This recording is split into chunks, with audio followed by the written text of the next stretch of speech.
Sahabat yang dikasihi Tuhan, banyak orang beragama karena dilahirkan di keluarga yang sama agamanya.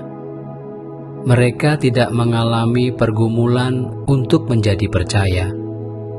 Tapi, berbeda dengan mereka yang beriman karena pencarian pribadi, harus melewati proses, keraguan, dan bahkan air mata. Begitu pula para murid Yesus setelah mendengar berita kebangkitan dari cerita Maria Magdalena dan dua murid dari Emmaus, mereka tetap tidak percaya. Hati mereka tertutup oleh kekecewaan dan ketakutan.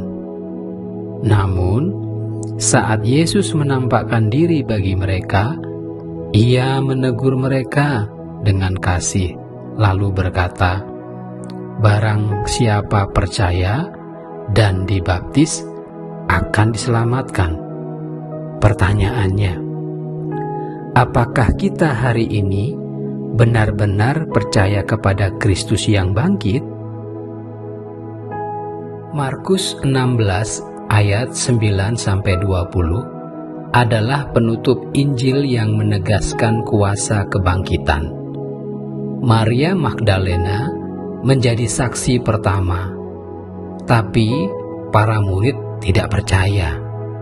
Lalu Yesus menampakkan diri, menegur, dan mengutus mereka ke seluruh dunia. Dari bagian ini, kita belajar 3 kebenaran penting tentang keselamatan dan iman. Yang pertama, keselamatan adalah hasil dari iman yang hidup. Para murid pernah mendengar janji kebangkitan, tapi mereka tidak percaya sebelum melihat. Yesus menegur, bukan karena murka, tapi karena kasih yang ingin meneguhkan iman mereka. Iman sejati lahir dari perjumpaan pribadi seseorang dengan Kristus yang hidup. Roma 10 ayat 17. Kita pun dipanggil bukan sekedar mewarisi iman, tapi mengalami Kristus dalam hidup kita. Pelajaran yang kedua, baptisan adalah tanda ketaatan dan pengakuan iman. Yesus berkata, "Barang siapa percaya dan dibaptis akan diselamatkan." Baptisan tidak menyelamatkan dengan sendirinya, tapi menandai iman yang hidup. Melalui baptisan, kita mengaku di hadapan dunia bahwa kita telah mati terhadap dosa dan bangkit dalam hidup yang baru. Kisah Para Rasul pasal 2 ayat 38. Itulah tanda komitmen dan ketaatan kepada Tuhan. Pelajaran yang ketiga, orang percaya dipanggil menjadi saksi Kristus. Setelah diteguhkan, para murid diutus. Mereka memberitakan Injil, dan Tuhan menyertai mereka dengan tanda-tanda ajaib. Kita pun hari ini menerima panggilan yang sama, menjadi saksi Kristus di dunia, di tempat kerja, di keluarga, dimanapun kita ditempatkan. Tuhan tidak hanya menyelamatkan kita, tapi juga mengutus kita untuk menghadirkan kasih-Nya kepada dunia. Sahabat, banyak orang di zaman ini ingin melihat tanda dulu baru percaya.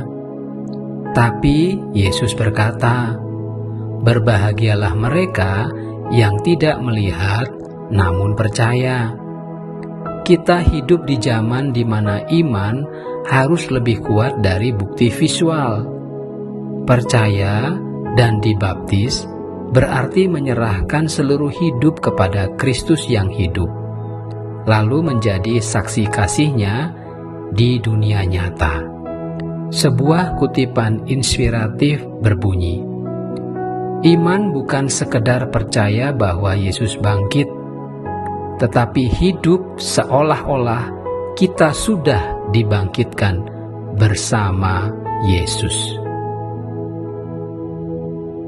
Mari kita berdoa. Tuhan Yesus, terima kasih karena Engkau telah mati dan bangkit untuk menyelamatkan kami.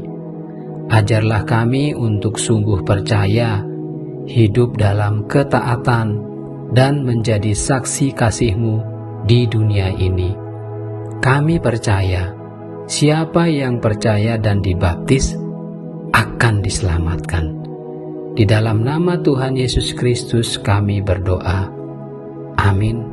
Sahabat, jikalau renungan ini menjadi berkat buatmu, bagikan kepada orang-orang yang kamu kasihi, agar mereka juga menerima dan menjadi berkat. Tuhan Yesus memberkati. Amin.